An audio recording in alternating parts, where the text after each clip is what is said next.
అందుకు నతనయేలు, నజరేతులో నుండి మంచిదేదైనను రాగలదా అతనిని అడుగుగా, వచ్చి చూడుమని ఫిలిప్పు అతనితో అన్ని చిన్న ప్రార్థన చేసుకుందాం. పరిశుద్ధుడ, మహాగణుడ, గొప్ప దేవుడా, నీకు వందనాలు. ఆశ్చర్యకరుడు, అద్భుతములు చేయ మహోన్నతుడవు తండ్రి. నేటి దినమందు నీ అమూల్యమైన వాక్యాన్ని ప్రకటించుచున్నది నేను కాదు, ప్రకటించున్నది నీవే అని నమ్ముచున్నాం తండ్రి. లూకా 12:12 ప్రకారం నిలబడగా నీ ఆత్మచేత నన్ను నింపి బిడలకు కావలసిన మనోధైర్యమైన విశ్వాసము కలిగిన మాటలను దయచేయండి. వారి జీవితాలు బాగు చేసుకోవాలని ఎంతో ప్రయాసపడుచుండగా ఆత్మలను కాపాడేవాడు నీవు గనుక నీ బిడలు ఏ రీతిగా వచ్చినారో వారిలో విశ్వాసాన్ని లేపండి. నీ ఆత్మతో నింపి నడిపించి బలపరచమని, నన్ను మరుగు చేసి నీ మాటలను తండ్రి ప్రజలకు అందించమని యేసునామమున అడుగుచున్నాం తండ్రి, ఆమేన్. అందరికీ వందనాలమ్మ.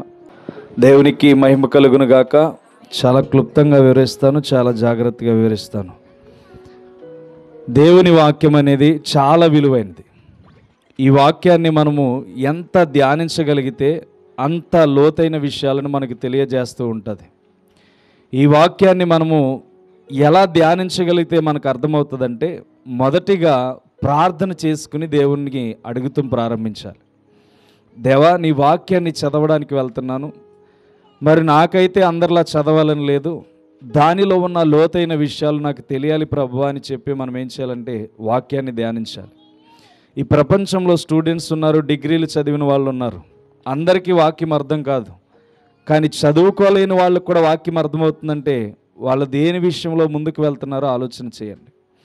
అంటే మనము గొప్పవాళ్ళము, శ్రేష్టమైన వాళ్ళమని కాదు, కానీ దేవుని యొక్క ఉన్నతమైన కృప పనికి రాని వారిని ఎన్నుకోవడం ప్రారంభిస్తుంది. నా వలన ఏమీ లేదు అనుకున్న వాళ్ళని దేవుడు ఎన్నుకుంటున్నాడు. నా స్థితి ఇంతే అనుకున్న వాళ్ళని దేవుడు ఎన్నుకుంటున్నాడు. దేవుడు ఎందుకు ఈ కారణం చేత ఎన్నుకుంటున్నాడో ఆలోచన చేయండి. ఇక్కడ కూడా మాట్లాడుతున్న సందర్భం చూడండి. నజరేతులో నుండి మంచిది ఏదైనాను రాగలదా అని ఎవరు అడుగుతున్నారు? నతనయేలు అడుగుతున్నాడు. నజరేతులో నుండి మంచిది అంటే నజరేతు అనే ఊరు మంచిదనా చెడ్డదనా చెప్పాలి. నజరేతు నుండి ఎవరు వచ్చారు? యేసుక్రీస్తు వారు వచ్చారు. అలాంటిది నతనయేలు ఏమంటున్నాడంటే, ఆ నజరేతును గూర్చి ఒక విషయం మీకు చెప్తాను. ఆ నజరేతు అనేది ఎలా ఏర్పరచబడ్డదంటే, క్రీస్తు పూర్వం 538 సంవత్సరంలో బబులోను చెరలో నుంచి కోరేషు పరిపాలనలో ప్రజలందరూ బయటికి వచ్చిన తర్వాత వీళ్ళు ఏమయ్యారంటే, ప్రతిసారి యూదులనే బంధిస్తున్నారని చెప్పి కొంతమంది యూదులు ఏమయ్యారంటే వాళ్ళుగా ఏర్పాటు చేసుకుని నజరేతు అన్న ఊరిని వాళ్ళు ఏర్పాటు చేసుకున్నారు. సుమారు అది గలిలయ సముద్రమునకు 14 కిలోమీటర్ల దూరంలో ఉంటుంది. లెబనోను పర్వతము నుంచి ఆ కొండ అంచులో అది ఆ స్థానము ఏర్పాటు చేసి ఉన్నది. అయితే ఈ యొక్క దీనికి ప్రత్యక్షత ఏంటంటే, వీళ్ళకి వాళ్ళ భాష తప్ప వేరే భాష రాదు. ఏంటి? వాళ్ళ భాష మాత్రమే వాళ్ళకు వచ్చు. అందుకనే ఆ యొక్క నతనయేలు అంటున్నాడు, ఏమని అంటున్నాడంటే, నజరేతులో నుండి మంచిదేదైనా వచ్చునా అంటున్నాడు. అందుకనే దేవుడు కూడా ఏమి ఏర్పాటు చేసుకున్నాడంటే, పనికి రాని ప్రాంతాన్ని దేవుడు ఏర్పాటు చేసుకున్నాడు. దేవునికి స్తోత్రం. ఈరోజు మన యొక్క జీవితాల్లో శ్రేష్టమైన వాక్యాన్ని నేర్చుకోబోతున్నాం.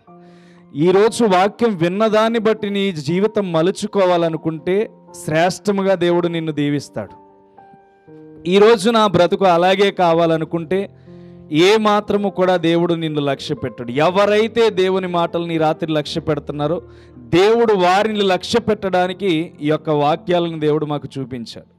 కాబట్టి మనం ఏం చేయాలంటే, పనికి రాని వాళ్ళని ఎవరికి వాళ్ళే అనుకుంటారో వాళ్ళే పనికి రాని వాళ్ళు. అర్థమవుతుందా? గత వారం చెప్పాను, నిక్కు ఉజ్జిసన్ ఎందుకు పుట్టాడంటే ఒక వాక్యాన్ని చదువుకున్నాడు తన యొక్క జీవితంలో. ఏంటి? ప్రతి మానవుడు ఏదో ఒక కారణం చేత పుట్టాడు అన్న కాడి నుంచి తన లైఫ్ ఏమైందంటే టర్న్ అయిపోయింది. ఇప్పుడు నువ్వు కూడా నువ్వుగా అనుకోవాల్సింది ఏంటంటే, నేను పనికి రాని వాడిని కాదు, నేను పనికి వచ్చేవాడిగానే దేవుడు నన్ను పుట్టించాడు. అర్థమవుతుందా? అర్థమవుతుందా? ప్రతి ఒక్కరూ మీ పక్క వాళ్ళతో చెప్పండి, సెకండ్ ఇచ్చి మీ పక్క వాళ్ళకి సెకండ్ ఇవ్వండి. అమ్మ నువ్వు అవతలి, నువ్వు యువతలి. పక్క వాళ్ళకి సెకండ్ ఇచ్చి, యేసయ్య నన్ను ఏదో ఒక కారణం చేత పుట్టించాడు. చెప్పండి. యేసయ్య నన్ను కావాలని పుట్టించుకున్నాడు. నేను యేసయ్య బిడ్డను. అర్థమవుతుందా? జాగ్రత్తగా మీరు ఆలోచన చేయండి. ఎవరి బిడ్డలు మీరు? యేసయ్య బిడ్డలం మనం. యేసయ్య బిడ్డలకి విజయం ఉంటుందా, వాటం ఉంటుందా? విజయమే ఉంటుంది. వాటం అనేది యేసయ్య బిడ్డలకు ఉండదు. నువ్వెన్ని తప్పులు చేసినా కర్రెట్ బాత్తానికి ఇష్టపడతాడు, కానీ నిన్ను మాత్రం దూరం చేయడు. అదే మనం నేర్చుకోవాలి. దేవుడు చెప్తున్నది ఏంటంటే, ఆ యొక్క నజరేతులో నుండి నతనీయులు అన్నాడు, ఏదైనా మంచిది రాగలదా అన్నాడు. ఇప్పుడు నజరేయుడైన యేసు అని ఈ ప్రపంచమంతా పిలిచేలాగా దేవుడు చేశాడు. దేవునికి స్తోత్రం. నేను చెప్పింది అర్థమైంది మీకు? నజరేతులో నుండి ఏదైనా మంచిది రాగలదా అన్నవాడు నతనీయులు. ఇప్పుడు యావత్ ప్రపంచమంతా నజరేయుడైన యేసు అని పిలుస్తుంది. నజరేయుడైన యేసు నామములో అద్భుతం జరుగునుగాక, నజరేయుడైన యేసు నామములో సూచక్రియలు జరుగునుగాక. ఇవన్నీ ఎలా పిలుస్తున్నాం? మొట్టమొదట ఆయనకి బిరుదేముంది? నజరేయుడైన యేసు. ఇప్పుడు నతనీయులు ఏమన్నాడు? నజరేతులో ఏదైనా మంచిది రాగలదా? బాగా గుర్తుపెట్టుకోండి. ఇప్పటి వరకు మనం ఏమైపోయామన్నది అనవసరం.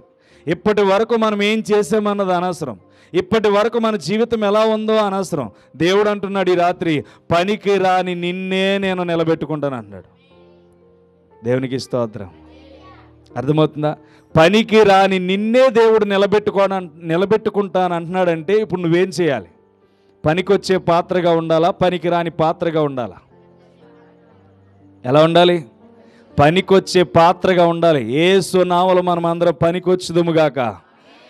అర్థమవుతుందా? నజరేతులో నుండి మంచిది రాదన్నాడు. ఇప్పుడు నజరేయుడైన యేసు అని యావత్ ప్రపంచం పలుకుతుంది. కేవలం నువ్వెవరికో గుర్తింపు లేని వాడిగా ఉండొచ్చు, కానీ దేవుని దృష్టిలో మాత్రం నువ్వు గుర్తింపు కలిగిన వాడివే. నువ్వు గుర్తింపు కలిగిన దానివే. దేవుడు ఎంతగా తగ్గించాలని ఎవరు చూసినా కానీ దేవుడు మాత్రం తన యొక్క స్థితిలో నీ స్థానాన్ని తగ్గించడు. దానికి ఎవరు కారణం అంటే నువ్వే కారణం. చూడండి, ఈ ఒక వ్యక్తి ఉన్నాడు. ఈ వ్యక్తి మనకి ఎప్పటి నుంచో తెలుసు. కేవలం తిన మీద శ్రద్ధ చూపించగలిగితే గనక వీడు బాగుపడ్డా చెప్పాలి. కానీ శ్రద్ధ చూపించలేకపోవడం వలన తన స్థితి ఎలా ఉండిపోయిందంటే ఇలాగే ఉండిపోయింది. అర్థమవుతుందా? నీ స్థితి కూడా అదే. నువ్వు ఎలా అయిపోయావంటే, నేను ఇంతే, నా బ్రతుకు ఇంతే, నా జీవితం ఇంతే, నా ప్రవర్తన ఇంతే, నా క్రియలు ఇంతే, నా శ్రేష్టలు ఇంతే, నేను ఎక్కడ మారుతాను, నా బ్రతుకు ఎక్కడ మారుతుంది అని నువ్వుగా ఏమని చేసుకున్నావంటే నీ నోటితో శపించుకుంటున్నావు.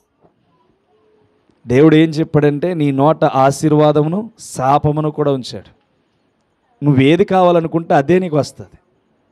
నువ్వు ఏది కావాలని అడిగితే దేవుడు అదే ఇస్తాడు. నువ్వు అడగవలసింది అడగకుండా నేను ఇంతే, నా బ్రతుకు ఇంతే, నా బ్రతుకు మారదు ఇంతే అనుకుంటే నీ బ్రతుకు ఎప్పటికీ మారదు.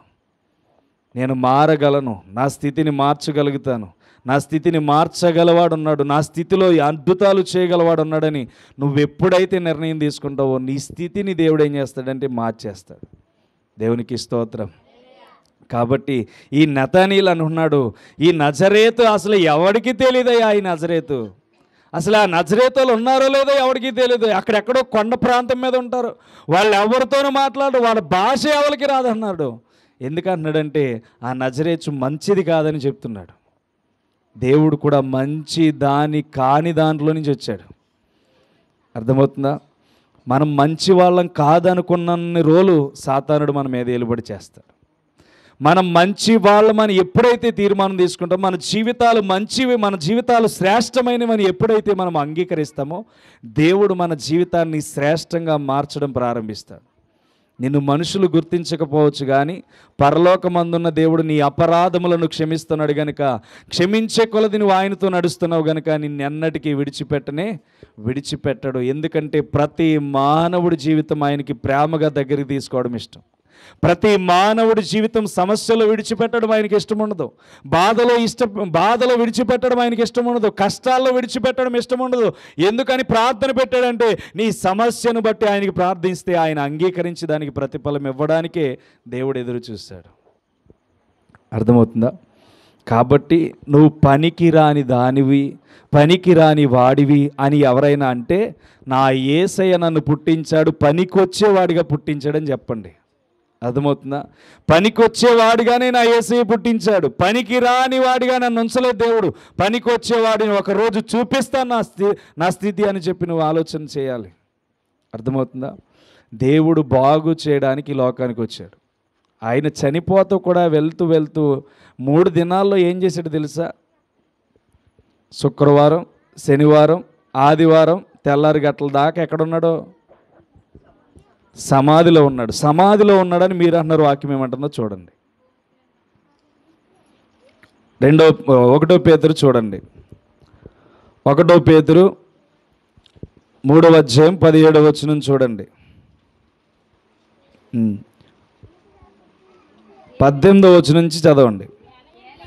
యాలయనగా మనలను దేవుని వద్దకు తెచ్చుటకు అనీతిమంతుల కొరకు నీతిమంతుడైన క్రీస్తు శరీర విషయంలో చంపబడియును, ఆత్మ విషయంలో బ్రతికింపబడి, పాపముల విషయంలో ఒక్కసారే శ్రమపడిను. దేవుని దీర్ఘశాంతము ఇంకా కనిపెట్టుచుండినప్పుడు పూర్వము నోవాహు దినములలో వాడ సిద్ధపరచబడుచుండగా అవిధేయులైన వారి యొద్దకు, అనగా చెరలో ఉన్న ఆత్మల యొద్దకు ఆయన ఆత్మరూపిగా వెళ్ళి వారికి ప్రకటించెను. ఆ వాడలో కొందరు 8 మంది నీటి ద్వారా రక్షణ పొందిరి. ఇక్కడ చెప్తున్న మాట చూడండి. ఆయన చనిపోయిన తర్వాత ఎక్కడికి వెళ్ళాడయ్యా అంటే, చెరలో భూమి కింద నోవాహు వాడ దినములలో ఎవరైతే సువార్త అందకుండా చనిపోయారో, సువార్త తెలియబడకుండా చనిపోయారో వారి దగ్గరికి వెళ్ళి ఈయన ఆత్మస్వరూపిగా వెళ్ళి వాళ్ళకి ఏం చేశాడంటే సువార్త ప్రకటించాడు. మనకేం తెలుసు? 3 దినాలు సమాధిలో ఉన్నాడంట. సమాధిలో లేడాయన.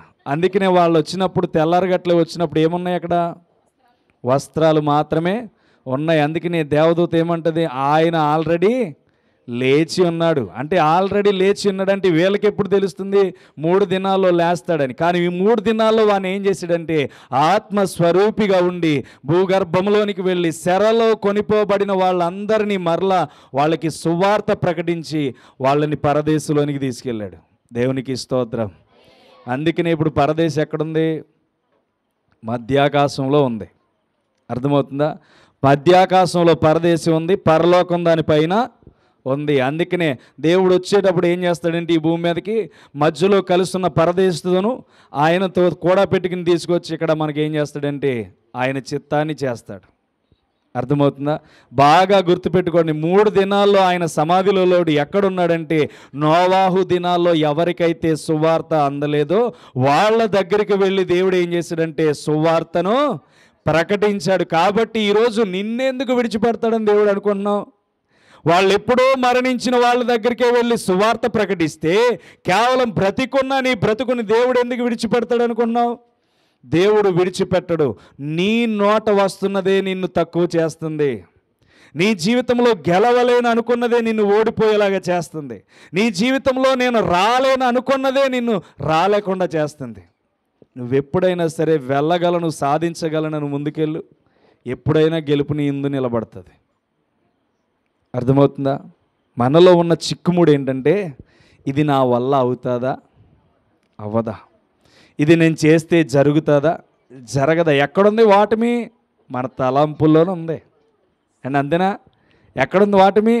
మన తలంపులో ఉంది. నువ్వే ఓడిపోయే ముందు అసలు అది అనుకున్నది జరుగుతుందా జరగదని అది స్టార్ట్ చేయకముందే నువ్వేమైపోయావు? ఓడిపోయావు. ముందు గెలవాలంటే నీలో ఏముండాలి? అమ్మా నీ విశ్వాసం గొప్పది, నువ్వు వెళ్ళు, నీ ఏమైంది? కట్టబడ్డాది నీ రక్తం, నువ్వు వెళ్ళు, ఇంకా నువ్వు స్వస్థపరచబడ్డావు అన్నాడా లేదా? అంటే మనలో ఏముండాలి? విశ్వాసం ఉండాలి. నువ్వు ఒక పనిని ప్రారంభిస్తున్నావు, ఇది నేను జయకరముగా విజయంలోనికి అడుగుపెట్టేది అని చెప్పి నీలో ఏముండాలి? ముద్ర స్థాపించబడాలి. అది లేకపోతే నీలో ఎక్కడ గెలవగలవు? ముందే అంటావు అవుతుందండి, ఏమన్నా అవదంటారా, జరుగుతుంది అంటారంటవా? ఎక్కడ? మా దగ్గరే అంటారు. ఎక్కడంటారు? మా దగ్గరే అంటారు. అవుతుందంటవా, అవదంటవా? ఎందుకు ఈ మాట? అవుతుంది యేసునామములో. అర్థమవుతుందా? నీ నోటిలో ఏముండాలంటే అవుతుంది యేసునామములో. ఎందుకు అవదు? మానవుడికి ఏం చెప్పాడు చూడండి, ఆదికాండం 1:26. ఆదికాండం 1:26 ఏమన్నాడు?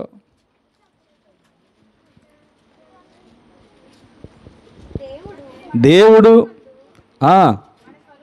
మన స్వరూపమందు మన పోలిక చొప్పున నరులను చేయుదుము, వారు సముద్రపు చేపలను, ఆకాశ పక్షులను, పశువులను, సమస్త భూమి మీద ప్రాకు ప్రతి జంతువును ఏలుదురుగాకని దేవునికి స్తోత్రం. ఏం చెప్పాడు? భూమి మీదనున్న సమస్తమంతటిని ఏలుదురుగాకని పలికాడు. ఇప్పుడు ఎవరు వెళ్తున్నారు? భూమి మనుషుల్ని వెళ్తుంది. అవునా?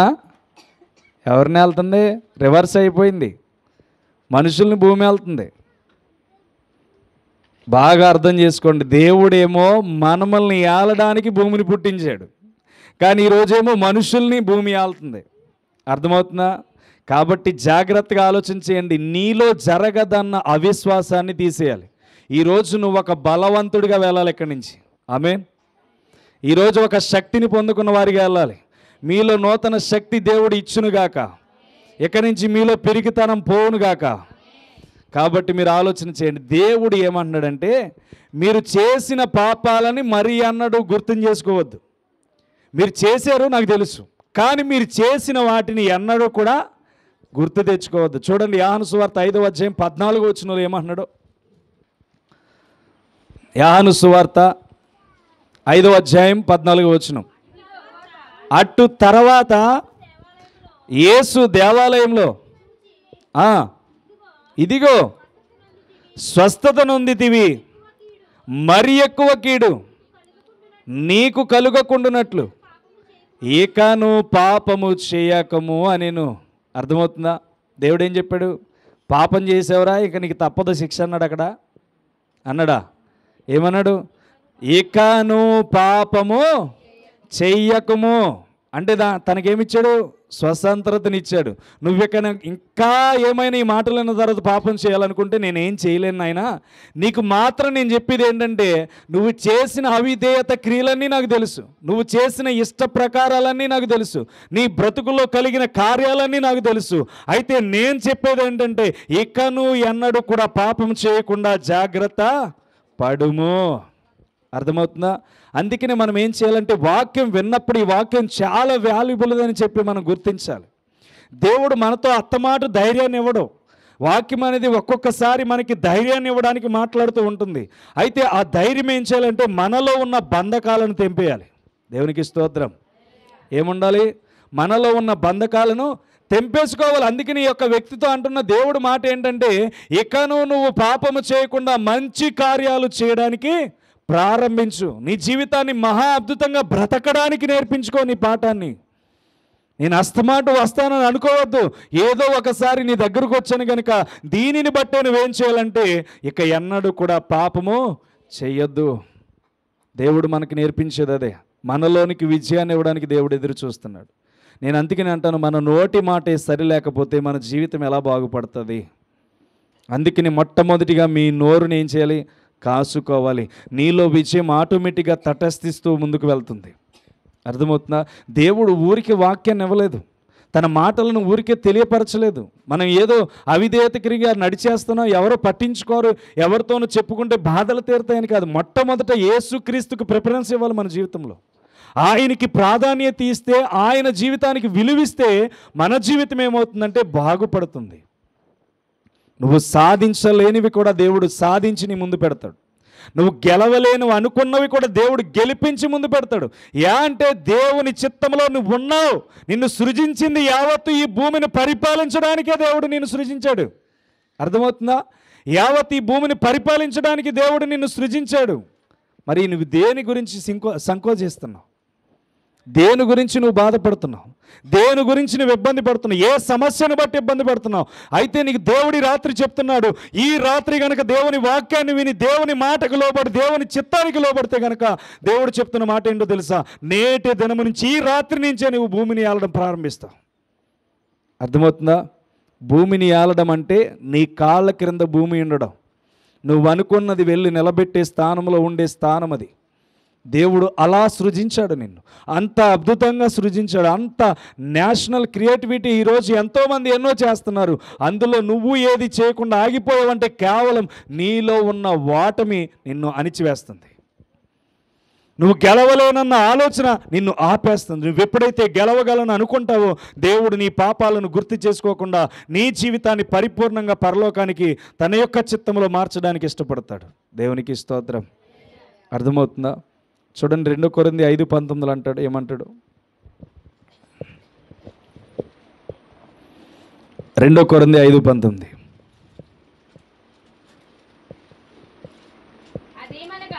అదేమనగా దేవుడు వారి అపరాధములను వారి మీద మోపక క్రీస్తునందు లోకమును తనతో సమాధానపరుచుకొనుచు ఆ సమాధాన వాక్యమును మాకు అప్పగించిన దేవునికి స్తోత్రం. చెప్పాడా? క్లారిటీ ఇచ్చాడు వాక్యంతో. అపోస్తులుడైన క్లారిటీ ఇస్తున్నాడు వాక్యం. చూడండి, అదేమనగా దేవుడు వారి అపరాధములను వారి మీద మోపగా క్రీస్తునందు లోకమును తనతో సమాధానపరుచుకొనుచు అంటున్నాడు. ఇప్పుడు ఏం చేస్తున్నాడు? మన పాపాలను తను తీసుకుంటున్నాడు, తను నింద మోస్తున్నాడు, తన అవమానపరచబడుతున్నారు. చూడండి, ఈ నేటి దినాల్లో బాగా ఎక్కువగా మనుషుల మీద దాడి జరుగుతుంది, క్రైస్తవుల మీద. ఎందుకు జరుగుతుందంటే క్రైస్తవులైన సేవకులే సరిగ్గా లేరు. క్రైస్తవులనే సేవకులు బోధించడంలో యేసయ్యను పరిచయం చేయట్లేదు. ఎవరిని పరిచయం చేస్తున్నారంటే వాళ్ళ వ్యక్తిగత జీవితాన్ని పరిచయం చేస్తున్నారు. అసలు యేసుక్రీస్తును పరిచయం చేస్తే ఆ మనిషి దేవునిని ఎలా ప్రేమించాలో అర్థమవుతుంది. కేవలం తనకు తానుగా గొప్పవాడిగా చూపించుకుంటున్న రోజులు కనబడుతున్నాయి ఈరోజు. ఇవి దేనికి మూలమంటే ఇంకొకడికి లోకువ. ఆ రాధా మనోహర్ ఎన్ని మాటలు అన్నాడు క్రైస్తవులు. ఎందుకంటున్నాడంటే మనమిచ్చే లోకువ, మనం చేసే శ్రేష్టలను బట్టి ఇంకొకటికి లోకం అవుతాం. ఇది వరకు లేని విమర్శ ఇప్పుడు ఎందుకు కలుగుతుందంటే బాగా దారుణంగా మన సేవకులు ఎలా తయారయ్యారంటే సంఘాన్ని నిలబెట్టి దేవుని ఎదుటి నిలబెట్టడం మానేసి వాళ్ళ సొంత క్రియలను చేయడంలో ముందుకెళ్తున్నారు. చూడండి, అలాంటి రాధా మనోహర్ దాసులకు లోకం అయిపోతున్నామంటే కారణం ఏంటంటే యేసుక్రీస్తు ప్రేమను ఇంకొకరికి చూపించకపోవడం వల్లనే. దేవుడు ఏమన్నాడు? నిన్ను వలె నీ పొరుగు వారిని ప్రేమించు, ఒక చెంప మీద కొడితే ఇంకొక చెంప చూపించు అని దేవుడు చెప్పాడు. అలాంటివి మానేసి వాళ్ళేదో వెక్కిరింతలు చేశారని వాళ్ళతో వీళ్ళు ఏం చేస్తున్నారంటే డెబిట్లు పెడుతున్నారు. దీనివల్ల యేసుక్రీస్తు అవమాన పాలు పొందుతున్నాడు. అందుకే నీ మాట కూడా మనకి వర్తిస్తుంది. ఆయన మన అపరాధములను ఏం చేస్తున్నాడంటే మోస్తున్నాడంట. ఆయన అవమానం పొందుతున్నాడు. మనల్నేమో దేవుడు ఈ భూలోకాన్ని ఏలండి అని పుట్టిస్తే ఈ లోకంలో మనం ఏం చేస్తున్నామంటే ఆయన నవ్వుల పాలు చేయడానికి ఎదురు చూస్తున్నాం. నీకు వాక్యం అర్థమవుతే ఈ రాత్రి నుంచి దేవుని కొరకు బ్రతుకు. దేవుడు అంటే లోకువుగా లెక్కేస్తున్నారు ప్రతి ఒక్కరు. యేసయ్య నీ కొరకు ప్రాణం పెట్టాడు. నీ తండ్రిని పెట్టమని ఇంట్లో ప్రాణం, నీ ఇంట్లో నీ కుమారుని పెట్టమని ప్రాణం పెడతాడా? వృద్ధాప్యానికి వచ్చినప్పుడు తన్ని తరిమేసి అనాథాశ్రమంలో పడేస్తాడేమో కానీ కనీసం తన కొరకు మరణించమంటే మరణించడు. అర్థమవుతుందా? ఎంత దారుణమైన పరిస్థితి అంటే మన కొరకు ప్రాణం పెట్టిన క్రీస్తుని గుర్తించకపోవడం ఎంత దారుణమైన పరిస్థితి. ఆలోచన చేయండి. యేసయ్య మన బంధకాలను విడిపించడానికి వచ్చాడు, మన బంధకాలను తెంపివేయడానికి వచ్చాడు, మన జీవితాల్లో ఉన్న కష్టాలను తీర్చడానికి వచ్చాడు, నష్టాలను తొలగించడానికి వచ్చాడు. అలాంటి అపరాధములు ఎన్నో మోసుకుని శిలువ మరణం పొందితే కేవలం ఈరోజు గ్రుడ్డితనాన్ని యేసు కలుగు చేస్తున్నారు. గ్రుడ్డితనం యేసయ్యకే చూపిస్తున్నారు. సువార్తను అనుకూలంగా మార్చుకుంటున్నారు ఎవరికి నోటికి వచ్చినట్టు వాళ్ళు.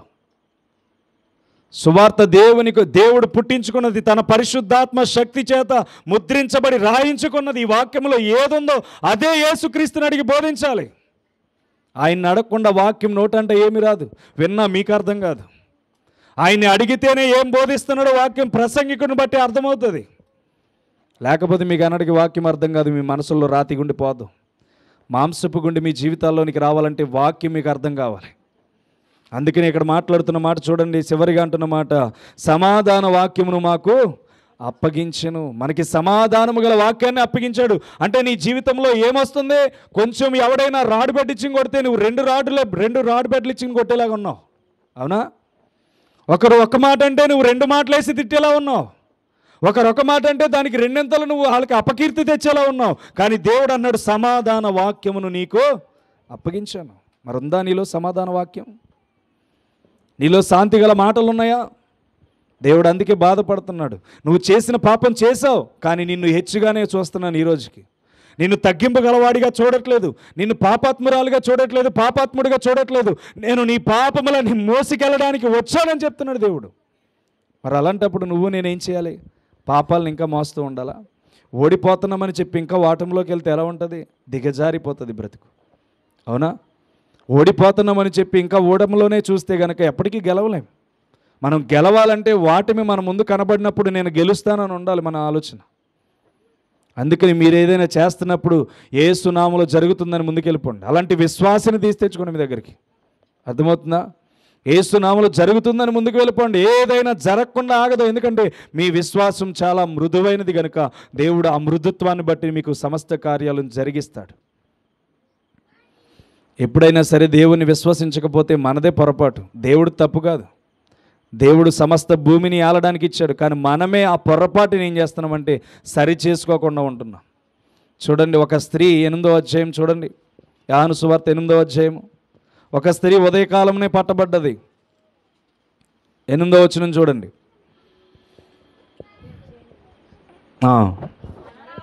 మరలా వంగి నేల మీద వ్రాయిచుండెను. వారు మాట విని పెద్దవారు మొదలుకొని చిన్నవారి వరకు ఒకని వెంట ఒకడు బయటికి వెళ్ళిరి. యేసు అక్కడే మిగిలెను. ఆ స్త్రీ మధ్యను నిలవబడి యేసు తల ఎత్తి చూచి, అమ్మా, వారెక్కడ ఉన్నారు? ఎవరునూ నీకు శిక్ష విధింపలేదా అని అడిగినప్పుడు ఆమె, లేదు ప్రభువా నిన్ను. అందుకు యేసు, నేనును నీకు శిక్ష విధింపను, నీవు వెళ్ళి ఇక పాపము చేయకుమని ఆమెతో చెప్పాను. దేవునికి స్తోత్రం. అక్కడ ముందు చదివిన వాక్యంలో ఏమన్నాడు? ఇకను ఎన్నడు పాపము చేయకుండా జాగ్రత్తగా కాపాడుకో. ఇక్కడ స్త్రీతో ఏమన్నాడు? ఇకను పాపము చేయకుండా జాగ్రత్తగా కాపాడుకో అని చెప్తున్నాడు. ఇప్పుడు మనం ఏం చేయాలంటే మనల్ని మనం కాపాడుకోవాలని దేవుడు చెప్తున్నాడు. ఇప్పుడు ఒక స్థితిలో బంధించబడ్డావంటే కారణం నువ్వే. అర్థమవుతుందా? ఒక స్థితిలో బంధించబడ్డావంటే కారణం నువ్వే.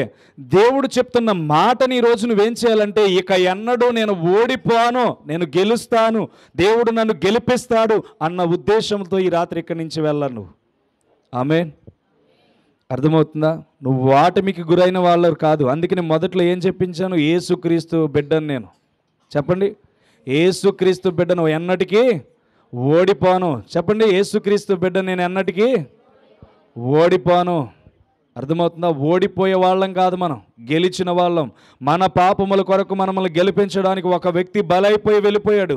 అందుకని ఈరోజు దేవుడు చెప్తున్నది, ఇక్కడి నుంచి, ఈ దినము నుంచి, ఈ క్షణము నుంచి, ప్రాంతం నుంచి వదిలి వెళ్ళిన తర్వాత నీ పాపాలు అనేవి నీకు ఎన్నటికీ గుర్తు రాకూడదు. నువ్వేం చేయాలంటే వాక్యమును ఖడ్గజ్వాలగా ధరించుకొని నీ నోటిని ఆశీర్వాదకరంగా మార్చుకుందురుగాక. మీరు బలపడాలి.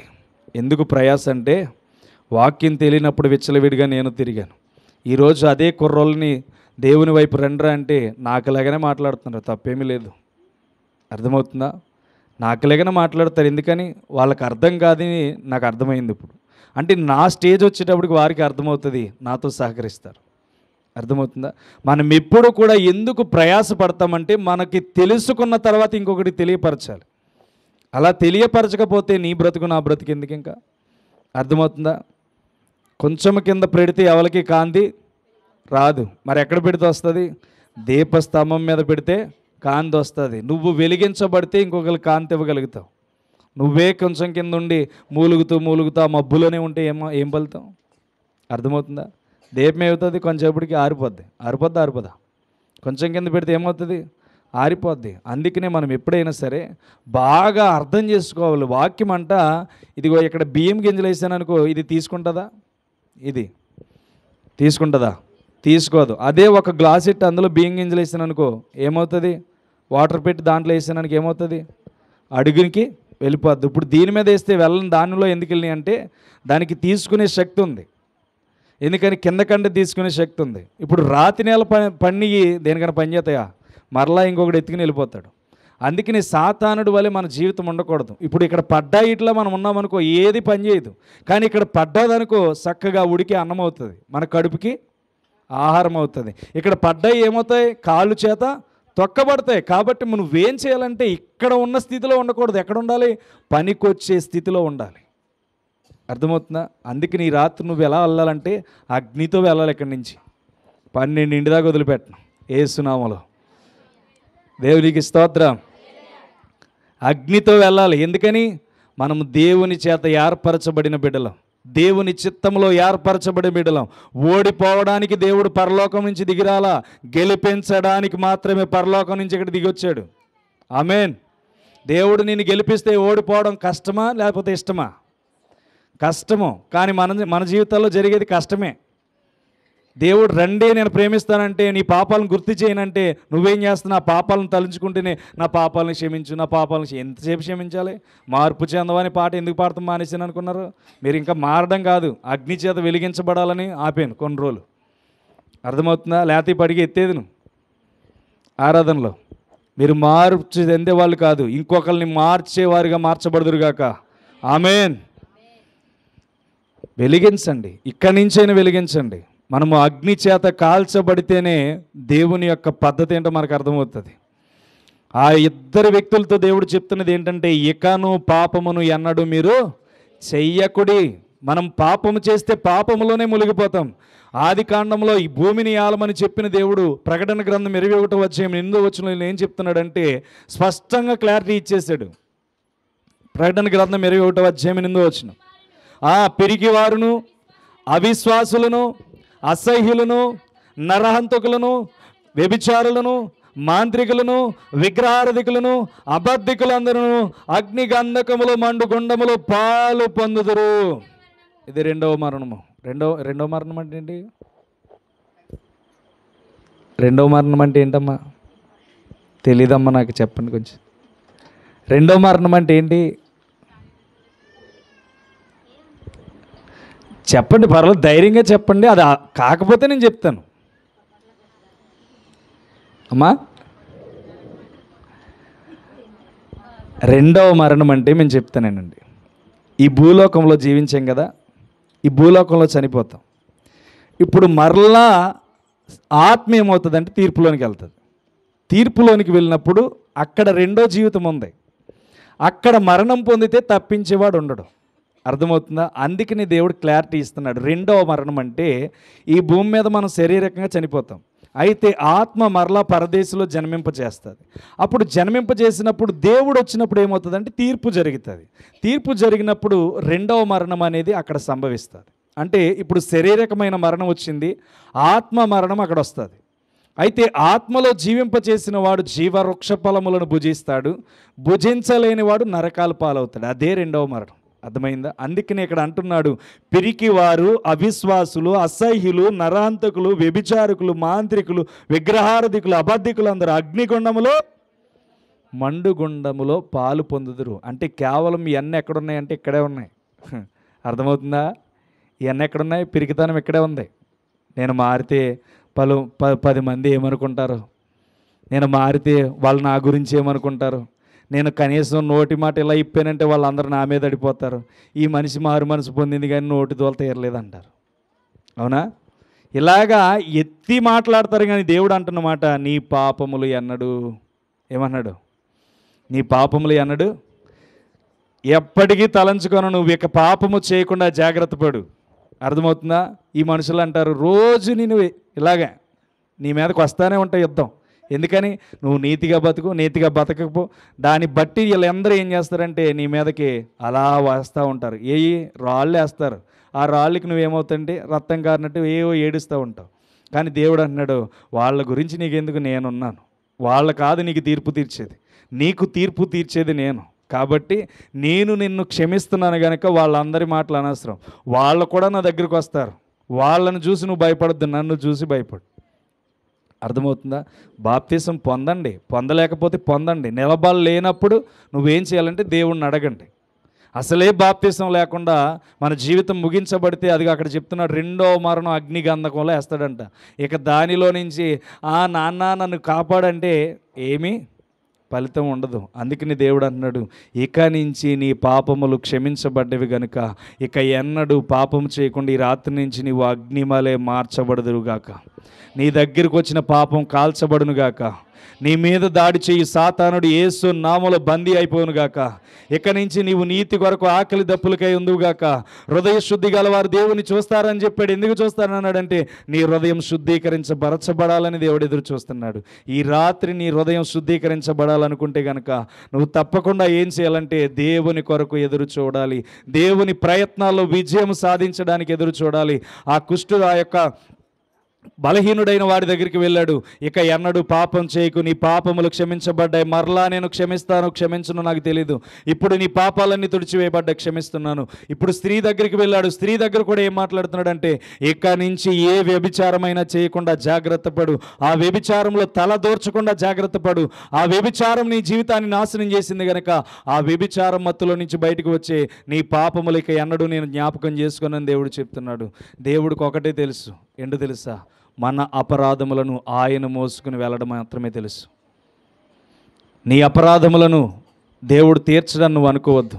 నాలాంటి బ్రతుకునే మార్చినప్పుడు నీలాంటి బ్రతుకుని ఎందుకు మార్చడు? అర్థమవుతుందా? కాబట్టి మనం ఎక్కువ పాపములు చేస్తే ఎక్కువే కీడును అనుభవిస్తాం.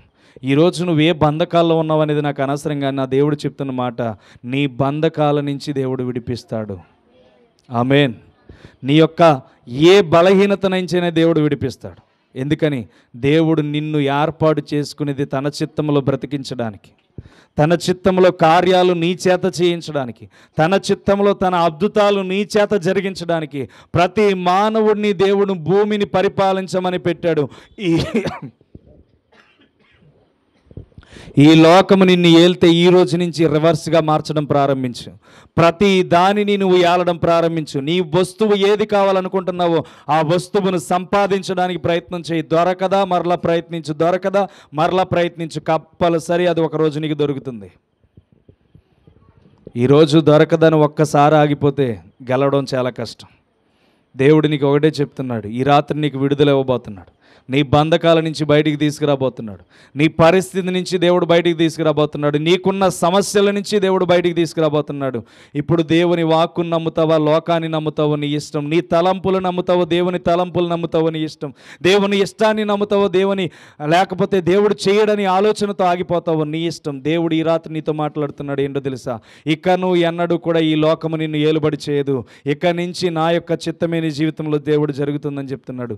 ఏది కావాలో ఈ రాత్రి నిర్ణయం తీసుకుని నువ్వు ప్రార్థన చేయడం ప్రారంభించు. తప్పకుండా దేవుడు నీకు గెలుపును మాత్రమే అందిస్తాడు. చూడకుండా ఎవరు వాక్యాన్ని బోధించరు. గెలుపు నిన్ను చూశాను దేవుని దగ్గర ఉంటే. బాప్తీసం పొందనంతసేపు ఎలా ఉంటానో అనుకున్నాను, పొందిన తర్వాత అగ్ని వలె మార్చబడ్డాం. ఎవరైనా సరే మారితే మారితే మారితే మారితే ఏమవుతుంది అనుకుంటారు, కానీ మారిన తర్వాతే అందులో ఉన్న నొప్పి ఎంత వెలిగించబడుతుందో అర్థమవుతుందా? కాబట్టి మనం ఎప్పుడైనా సరే గెలుపు కోసం పరుగులు పెడితే క్రీస్తును ధరించుకొని పరుగులు పెట్టండి. పందెంలో ఓపిక లేకపోతే గెలవడం కష్టం, అవునా? ఒక 100 మీటర్లు పరిగెట్టమన్నాడు అనుకో, పరిగెట్టమన్నవాడు ఆవేశం మొత్తం తీర్చుకుని వెళ్దామంటే వెనకాల ఉన్నవాడు ఆగుతాడా? ఏమవుతాడు? వాడు పరిగెత్తికి వెళ్ళి ఆడు గెలుపుని తీసుకుంటాడు. అలాగే నీ జీవితంలో గెలుపు సంపాదించాలంటే ప్రయాసపడుతున్నప్పుడు చాలా వస్తువు ఉంటాయి. వాటన్నిటినీ దాటికి వెళ్ళి నువ్వేం చేయాలంటే గెలుపు అనే బహుమతిని పొందుకోవాలి. అది పొందుకున్నప్పుడు నీకు శ్రేష్టమైన ఈవులు దేవుడు ఉంచుతాడు. దేవుని యొక్క వాక్యం చెప్తుంది, ముగించేస్తాను. కీర్తన 2:8 చూడండి. కీర్తన 2:8, నన్ను అడుగుము, జనములను నీకు స్వాస్థ్యముగాను భూదిగంతములను, ఆ భూమిని నీ దిగంతముల వరకు సొత్తుగాను ఇచ్చేదను. ఇనుప దండముతో నీవు వారిని నలగొట్టెదవు, కొండను పగలగొట్టినట్టు వారిని ముక్కలు చెక్కలుగా పగలగొట్టెదవు. దేవునికి స్తోత్రం. ఏం చెప్తున్నాడు ఇక్కడ? చెప్తున్న మాట, నన్ను అడుగుము, జనములను నీకు స్వాస్థ్యముగాను భూమిని దిగంతముల వరకు సొత్తుగాను ఇచ్చేదను. ఆది కాండంలో చెప్పాడు, మరలా ఇక్కడ దావీదు ద్వారా చెప్తున్నాడు. భూమిని ఏం చేస్తాడంట? దిగంతముల వరకు మనకి ఇచ్చేస్తాడంట.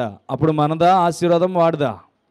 మనదే ఆశీర్వాదం. కాబట్టి భూమి మనము ఏలేలాగా చేయొద్దు. భూమినే మనం పరిపాలించుదుముగాక, భూమి మీద దేవుడు మనకు అధికారం ఇచ్చాడు. ఆ అధికారము చేత నింపబడదుముగాక. ఎన్నడూ విడిచిపెట్టొద్దు. దేవుడు నీతోనే మాట్లాడుతున్నాడు ఈ రాత్రి. దేవుడిని అడిగాను, ప్రజలు ఏంటి ప్రభువా మారలేకపోతున్నారు, వారు గమనించుకోలేకపోతున్నారు, ఇంకా అవిధేయత క్రియలు నడుస్తున్నారు, ఏంటి వాళ్ళకి కావాల్సిందంటే దేవుడు చెప్తున్న మాటలు ఇవే.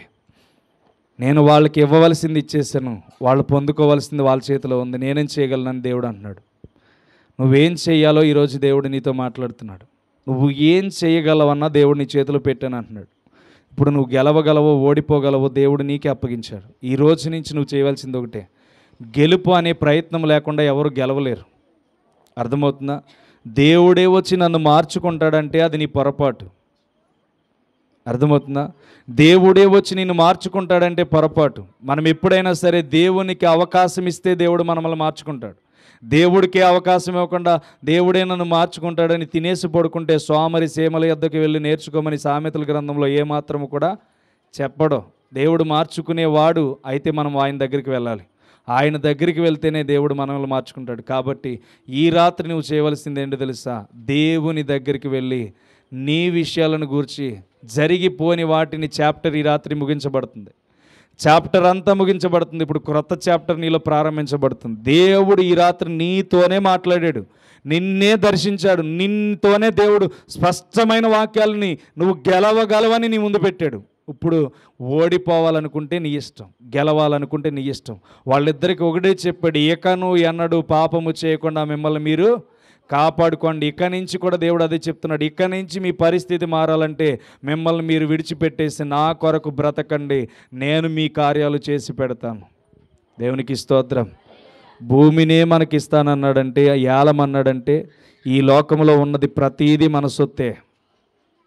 కాబట్టి జనములను మనకి సొత్తుగా ఇస్తానన్నాడు. భూమిని దిగంతముల వరకు మనల్ని అప్పగిస్తానన్నాడు. ఇవన్నిటిని బట్టి నువ్వేం చేయాలంటే వాటి అనేది నీ దగ్గరే ఆగిపోయింది. గెలుపు అనేది నీ దగ్గరే ఆగిపోయింది. వాటిని ఎప్పుడైతే విడిచిపెడతావో గెలుపు అనేది నీ అంచుల్లోనికి రావడం ప్రారంభిస్తుంది. కాబట్టి రాత్రికాల సమయంలో మనకున్నవి ఇంకా మహా అయితే 2 వారాలే ఉంటాయి. ఎందుకంటే వచ్చే వారము వచ్చే వారం మీటింగ్లు, తర్వాత వారంలో లెంట్ డేస్ ప్రారంభించబడిపోతుంది. కాబట్టి ఇంకా ఉన్న 2 వారాలు ముందే ఉన్నాయి. కాబట్టి లెంట్ డేస్లో మనం ప్రార్థనలు జరిగించడం కుదరదు, అది సంఘానికి వ్యతిరేకం కనుక కంపల్సరీ ఈ 2 వారాల్లో నేను చేయవలసింది దేవుణ్ణి చాలా బ్రతిమలుకుంటాను. మీరు చేయవలసింది ఏంటంటే మీ గెలుపుని మీరు సంపాదించుకోవడానికి ప్రయత్నం చేయండి. మిమ్మల్ని ఎందుకు ఇంత ప్రాధేయపడుతూ ఇంత శ్రమలతో కూడిన పరిచర్య చేస్తున్నామంటే దేవుని ఎదుట మనం అందరము ప్రత్యక్షము కావలసిన వాళ్ళమై ఉన్నాము. అందుకనే సేవకుడు ఏం చేయాలంటే ప్రాణం పెట్టి గొర్రెలను కాయాలని దేవుడు చెప్పాడు. గొర్రెలకు తన కొరకు కాపరి తన గొర్రెలను ఎలా కాచాడంటే ప్రాణం పెట్టి కాస్తాడు. అవి తోడేళ్ళు వచ్చినా సరే, సింహాలు వచ్చినా సరే వాటిని విడిచిపెట్టని కాపరి మీకు దొరికినప్పుడు జాగ్రత్తగా మీ జీవితాల్లో అద్భుత కార్యముల వైపు పరుగులు పెట్టండి. దేవుడు ఈ రాత్రి అగ్ని వంటి మాటలు మీకు ఇచ్చాడు. ఏ మాత్రము కూడా విడిచిపెడితే ఏ మాత్రము ఫలితం ఉండదు. కాబట్టి ఈ రోజు నుంచి మీరు భూమిని పరిపాలించుదురుగాక, భూమి మీద మీకు అధికారం వచ్చునుగాక, ప్రతి సమస్య మీలో నుంచి కొట్టివేయబడునుగాక. యేసు క్రీస్తు రక్తంలో మీ అపరాధములన్నీ ఈ రాత్రి దేవుడు తన స్వాధీనంలోనికి తీసుకునుగాక. వాక్యముతో ఇక నుంచి మన జీవితాలు బాగు చేసుకుందుముగాక. కాబట్టి ఇక ఎన్నడూ కూడా విడిచిపెట్టక వెనుదిరగొద్దు. మీరు పక్కవారితో చెప్పారు నేను యేసుక్రీస్తు బిడ్డనని. ఇక నుంచి మీరు యేసుక్రీస్తు బిడ్డలు, ఈ లోకానికి సంబంధించిన బిడ్డలు కాదు, యేసుక్రీస్తు సంబంధించిన బిడ్డలు. అట్టి కృపలో దేవుడు మనల్ని మన కుటుంబాలని దీవించి ఆశీర్వదించునుగాక. ప్రార్థన చేద్దాం. దేవుడు నీతోనే మాట్లాడని అంటే ఈ రాత్రి నుంచి నువ్వు తప్పకుండా నీ హృదయాన్ని దేవుని వైపు నడిపించు.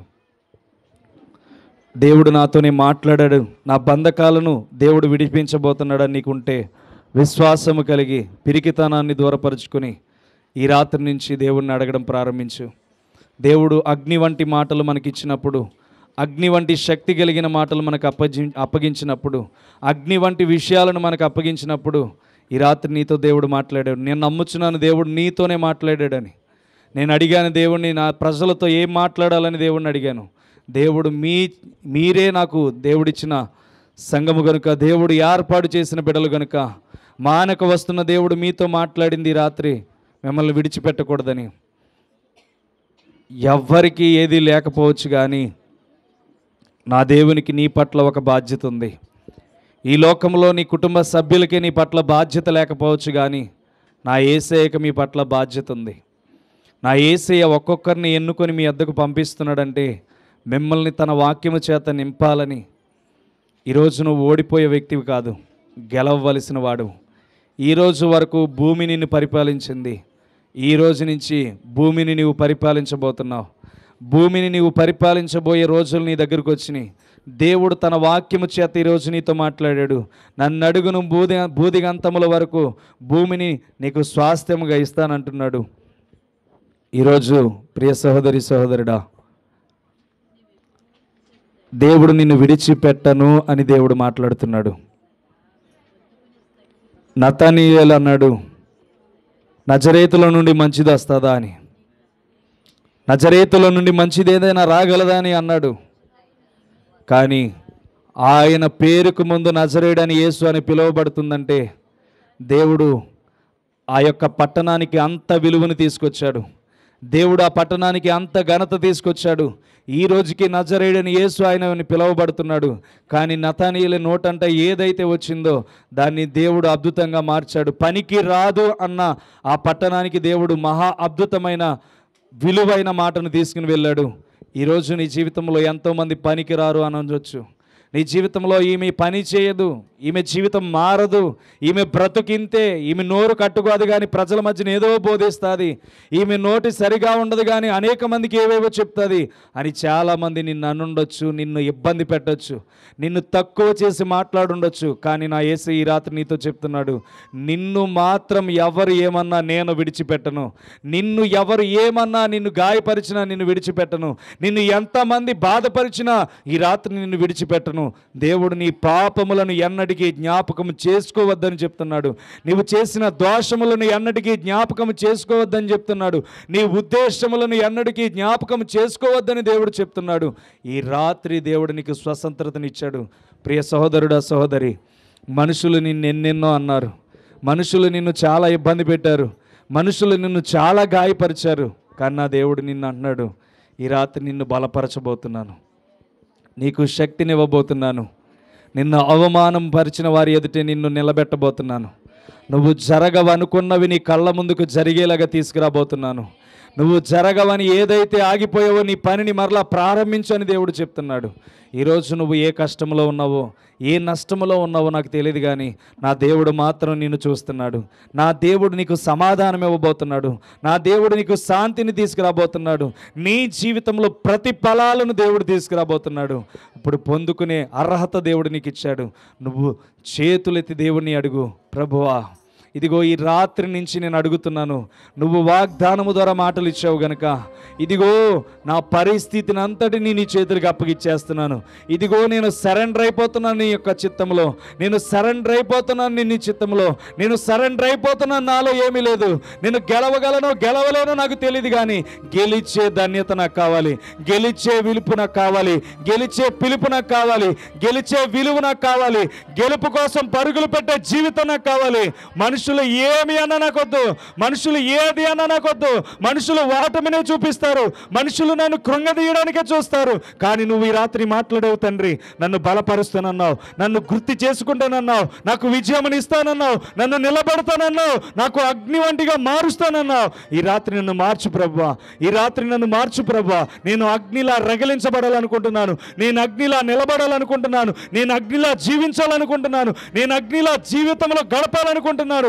నా చేత ఇంకొకరు వెలిగించబడాలి అని నువ్వు అడగాలి. రాత్రి నీ జీవితం మారిపోవాలి. రాత్రి ఏ మాత్రం విడవకూడదు. ఈ రాత్రి నీ జీవితం పరిపూర్ణమైన అగ్నితో నింపబడాలి, పరిపూర్ణమైన శక్తితో నింపబడాలి, పరిపూర్ణమైన బలముతో నింపబడాలి. నువ్వు గెలవలేవు అనుకుంటున్నావేమో, ఈ రాత్రి నా యేసయ్య నిన్ను గెలిపించబోతున్నాడు.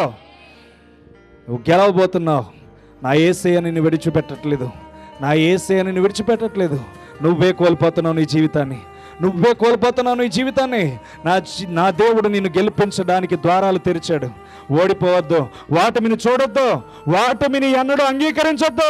నేను నా యేసుక్రీస్తు బిడ్డనని చెప్పి నా వాటమి నాలో ఉండకూడదని ప్రార్థన చేయి. నీ జీవితంలో వాటమి లేదు, వాటమి తెచ్చుకుంటున్నావు.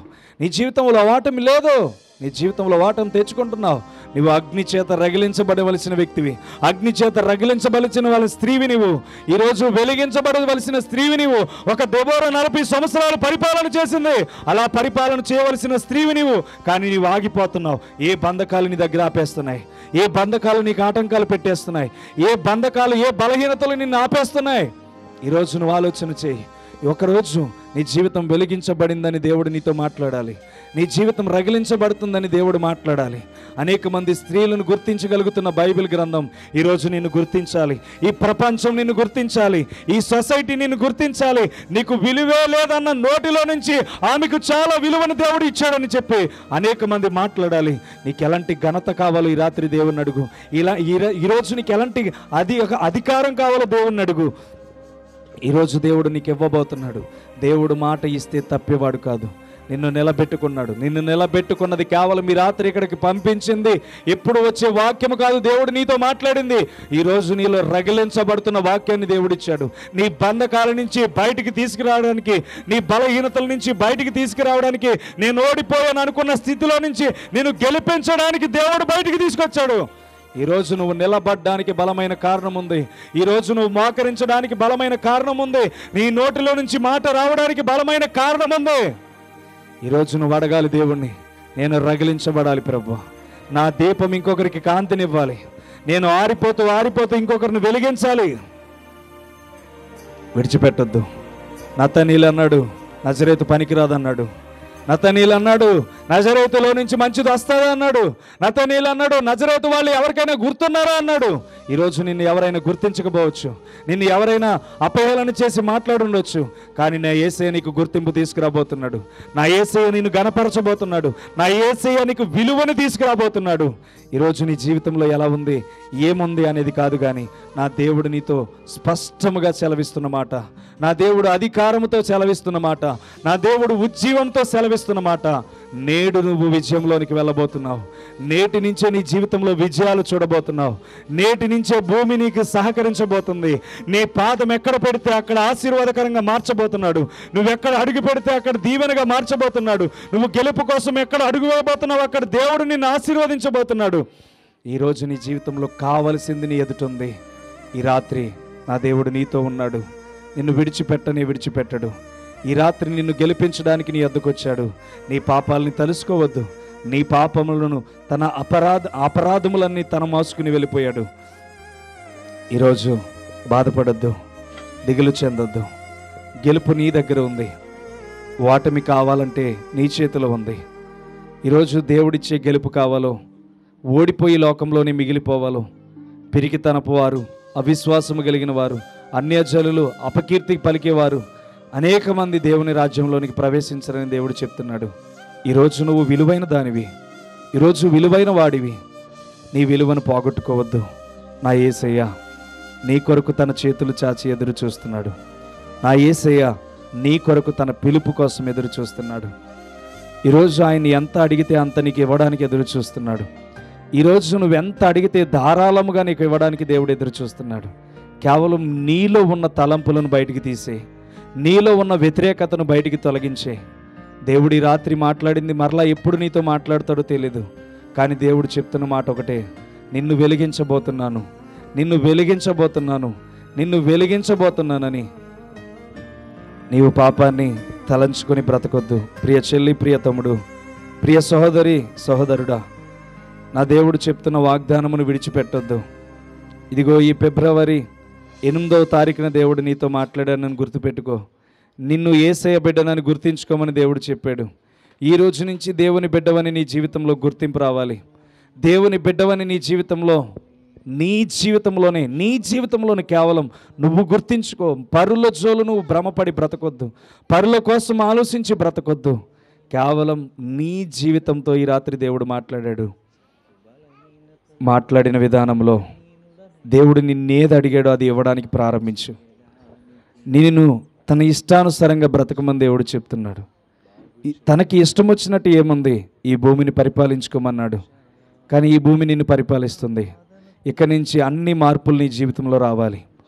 అన్ని మార్పులు నీ జీవితంలో రావాలి. గెలవలేనన్న నీ స్థితి, నీ శత్రువు చూసి నిన్ను అపహేళన చేసి ఉన్నాడు కదా, ఆ శత్రువు నీ దగ్గరకు వచ్చి నీ చేతనే అద్భుత కార్యములు జరిగించాలని నీతోనే మాట్లాడేలాగా, నీ నుంచి క్రొత్తదనం మాటలు నేర్చుకునేలాగా దేవుడు నిన్ను మార్చాలంటే ఈరోజు నువ్వు దేవుని అంగీకారాన్ని ఒప్పుకోక తప్పదు.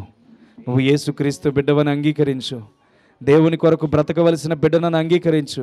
దేవుడు నా అపరాధములను మోసుకుని వెళ్ళిపోయాడని అంగీకరించు. ఇక నువ్వు పాపము చేయనని అంగీకరించు. నా పెదవులను అపవిత్రపరుచుకోనని అంగీకరించు. ఇదిగో యెషయా అంటున్నాడు, అయ్యో నేను అపవిత్రమైన పెదవులు గలవాడిని, నేను అపవిత్రమైన పెదవులు గలవాడిని, అయ్యా నేను అపవిత్రమైన పెదవులు గలవాడిని, ఇదిగో అపవిత్రమైన పెదవులు గలవాడిని అని చెప్పి యెషయా అన్నప్పుడు దేవదూత వచ్చి ఒక కొనతో అగ్నితో తన పెదవుల్ని తాకింది. తను ప్రవచించడం మాట్లాడడం ప్రారంభించాడు.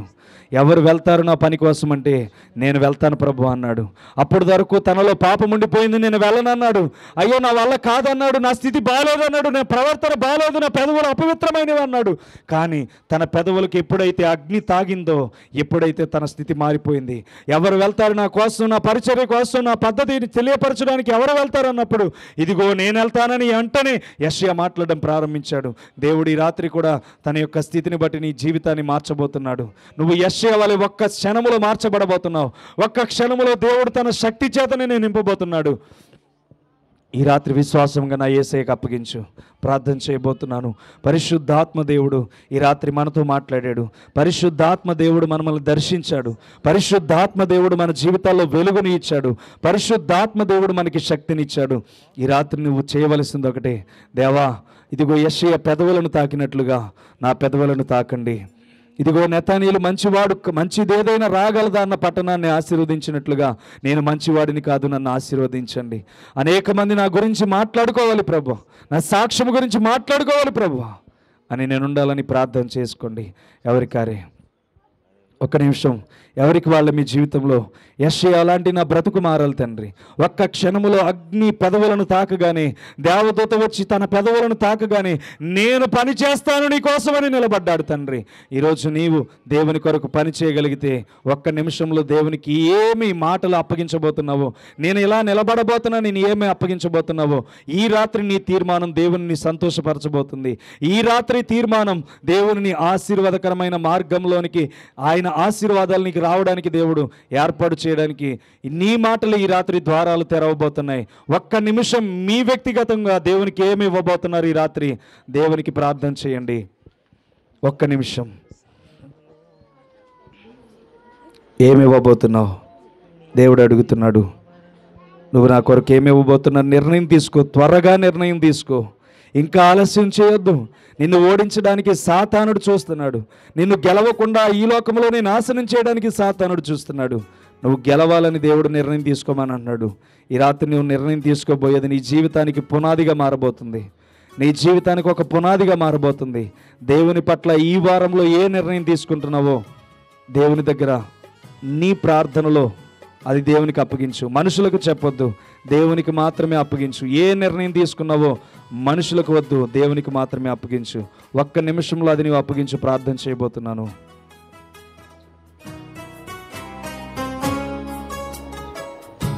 సంగీతనాదం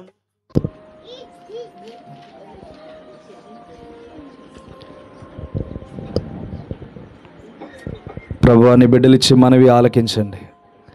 నీ బిడ్డలిచ్చి మనవి ఆలకించండి. నీ బిడ్డలిచ్చి మనవి ఆలకించండి. వారు ఏం పలుకుతున్నారో వారికి జ్ఞానమునివ్వండి. వారు ఏం పలుకుతున్నారో వారికి జ్ఞానమునివ్వండి. వారు ఏం పలుకుతున్నారో జ్ఞానమునివ్వండి. వారు గుర్తించుకునే జ్ఞానమునివ్వండి. వారు గుర్తించుకునే బలమునివ్వండి.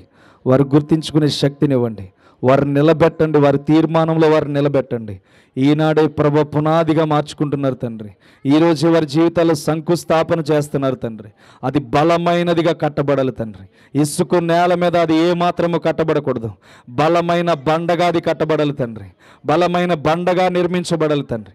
ఏ నిర్ణయం అయితే నీ బిడ్డలు తీసుకున్నారో యేసు నామములో జ్ఞానము చేత దానిని కాపాడుకుందరుగాక. యేసు నామములో వివేచన చేత దాన్ని నిలబెట్టుకుందరుగాక. యేసు నామములో నామములో బలమైన యోధులుగానే బిడ్డలు నిలబడుదురుగాక. ఏ తీర్మానంతోనే బిడ్డలు నీ ముందు నిలబెట్టుకున్నారు తండ్రి, ఆ మాట ప్రతి క్షణము బిడ్డల్లో గుండెలో రగిలించబడును గాక.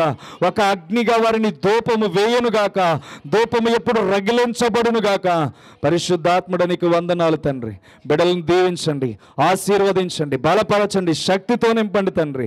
నెతానీయులు పనికి రాదన్నప్పుడు తండ్రి, అందులో పనికి వచ్చేవాడిగా నీవు దానిలో నుంచి వచ్చావు తండ్రి. ఈరోజు నజరేయుడని యేసు అని అనేక మంది ప్రపంచంలో మాట్లాడుతున్నారు తండ్రి. విలువ తీసుకొచ్చావు తండ్రి. అయ్యా ఇదిగో పాపము చేత వ్యభిచారం చేత పట్టబడిన స్త్రీ జీవితంలోనికి అనేక మంది రాళ్ళు రువ్వడానికి వచ్చారు తండ్రి. కానీ తనను క్షమించి ఏ మాత్రము కూడా తన పాపమును జ్ఞాపకం చేసుకొని ఇక నువ్వు పాపం చేయొద్దన్నావు తండ్రి. ఇదిగో కుష్ఠరోగంతో ప్రభు బందీ అయిపోయిన వ్యక్తి దగ్గరికి వెళ్ళినప్పుడు, బలహీనతలతో బందీ అయిపోయిన అతని దగ్గరికి వెళ్ళినప్పుడు ఇక నువ్వు ఎన్నడూ పాపం చేయొద్దు, నీ పాపములు తలంచుకోనని చెప్పిన దేవుడు తండ్రి. ఈరోజు మేము ఎన్నో అవమానాలు పొందిన వాళ్ళం, ఎంతో అపకేళనకు గురైన వాళ్ళం, ఎంతో మంది నోటితో ప్రభ శపించబడిన వాళ్ళం తండ్రి. పనికి రాని వాళ్ళ మన జీవితంలోనికి పనికొచ్చే పాత్రగా మార్చవు తండ్రి, పనికొచ్చే జీవితాలుగా మార్చవు తండ్రి. నీ పరిశుద్ధాత్మ కృపచేత ఈ రాత్రి నుంచి బిడ్డలు కూడా మార్చబడుదురుగాక. ఎవరైతే వాక్యం విని గ్రహించగలిగారో వారి జీవితంలో పిరికితనము దూరం అయిపోను గాక, అవిశ్వాసము దూరం అయిపోను గాక, అన్యజనుల మాటలు దూరం అయిపోను గాక, అపకీర్తి దూరం అయిపోను గాక, నిందలు దూరం అయిపోను గాక, సాతాను శోధనలు దూరం అయిపోను గాక, దురాత్మ శక్తులు దూరం అయిపోను గాక, చీకటి శక్తులు లయమైపోను గాక, చేతబడి శక్తులు యేసునామములో విరగ్గొట్టబడును గాక, అంధకార శక్తులు యేసునామములో విరగ్గొట్టబడును గాక. ఏ క్రియ దాడి చేసిన బిడ్డల మీదకి ఏది దాడి చేయకుండా నీ అగ్ని కాపుదల నిండుగా కుమ్మరించబడును గాక.